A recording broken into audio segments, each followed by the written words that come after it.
Hey, silly. One and all, Abraham, brothers and sisters. Welcome. Chris is beautiful living water, creatures that dwell within her and about her. This is the fourth video. Hopefully, I'm being loud enough over the rapids for the eighth chapter of this book of Judges.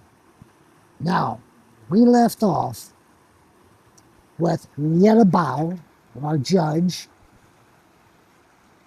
our protagonist in this portion, where he petitioned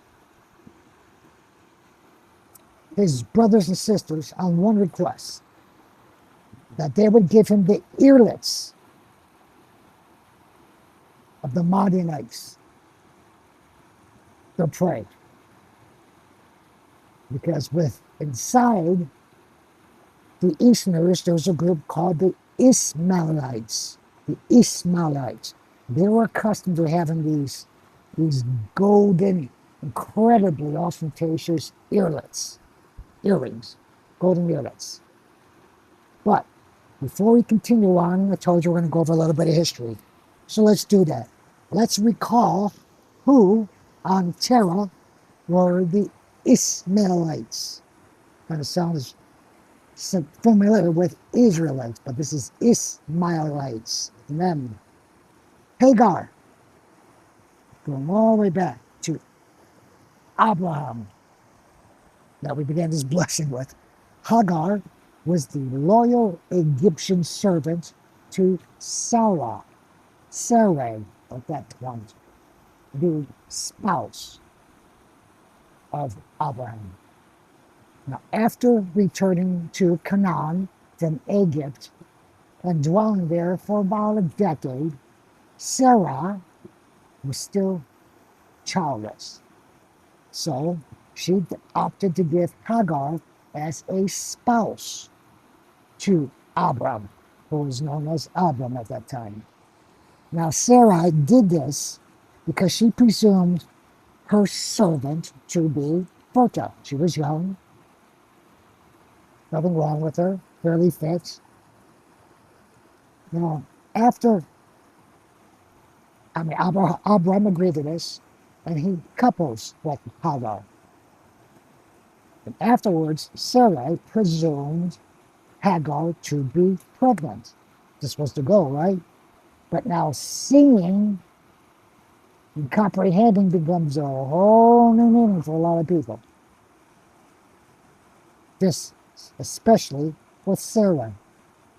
This assumption made her envious of the Egyptian because she was barren. And so Sarah treated Hagar quite harshly. Now, because of this oppression, Hagar fled from Sarah. She got out of there. Can't put up with this anymore. So she proceeded in the direction of Sur, which is back where she came from, the land of Egypt. This is what we're referring to. But this is where they were. Gerar, Abram's family. Hagar decided to split, and I think she comes to Besor Spring, which we're going to bring up next, where she engages conversation with one of Quies's messengers. Besor Spring. Well, it's actually a river, but I believe it's being a spring there. Good deal. There you go.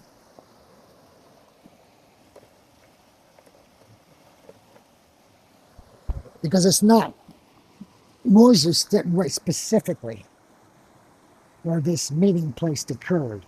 We'll see her in a few minutes. She stopped, the way he writes it, along a water fountain.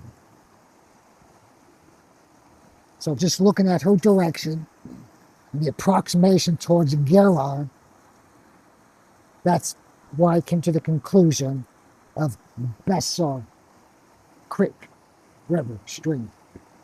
Now, so she stops alongside this water fountain in the wilderness, and she begins to weep. That is when the angel appeared before her. This messenger of Quies informs Hagar that she needs to return to Sarai. Do so and seek mercy from Sarai. He continues by telling this wonderful Egyptian, he tells her this because she is pregnant. He confirms it now. And she is to name this child Ismael. Hence the name Ismaelites, Ismael. This is the birth of the father of the Ismaelites, Ismael, which means God heard thy infliction. Ismael, God heard your infliction. Then, when the angel reveals a prophecy regarding Hagar's unborn child, it goes like this: Ismael shall be a wild man. His hand shall be against all men, and all men's hand against him. And over against all his brethren shall he pitch his tents. Those of you who have been with Shepherd for a while understand this prophecy certainly came true for Ismael, as well as now his descendants. Abraham was 86 years of age when Ismael, the father of today's Arabs, that's right, he's the father of the Arabs of today, Ismael, was born. 86. Good old Abraham. Ismael was born of a bondwoman, yet became the seed of one of the nations of Abraham. Abraham became the father of 4 earthly nations. And these 4 nations were, of course, the Ismaelites. Number 2, the Madianites. Madian, that's where Moses married into. Number 3, the Edomians. And the 4th nation, of course, the Israelites. So we have the Ismaelites, the Madianites, the Edomians, and the Israelites. Abraham being the father of these. This, if you want to refresh yourselves more extensively, is about 16 Genesis, chapter 16. Now, Ismael represents the earthly and the carnal people before the marvelous birth of our Savior. This is verified through the ages until this period that we're at now, Judges. The Ismaelites were nomadic. They were fierce warriors. You definitely know they were nomadic and they knew the desert well. Moses, a couple times depended on him for the Moses training. The Ismaelites also represent the 12 tribes opposing the 12 tribes of Israel, the 12 sons of Jacob. And they dwell, these 12 tribes, from Havilah to Shur. Havilah, which goes all the way back towards the birthplace of Adam and Eve in that area, to Shur, which is westward, toward the big desert where Moses and the Moses training through, Shur. Therefore, the 12 children and the generations of Ismael are the following. Ismael's first begotten was Nabaioth. And then there's Kedar. You'll notice these are named, cities are named after these.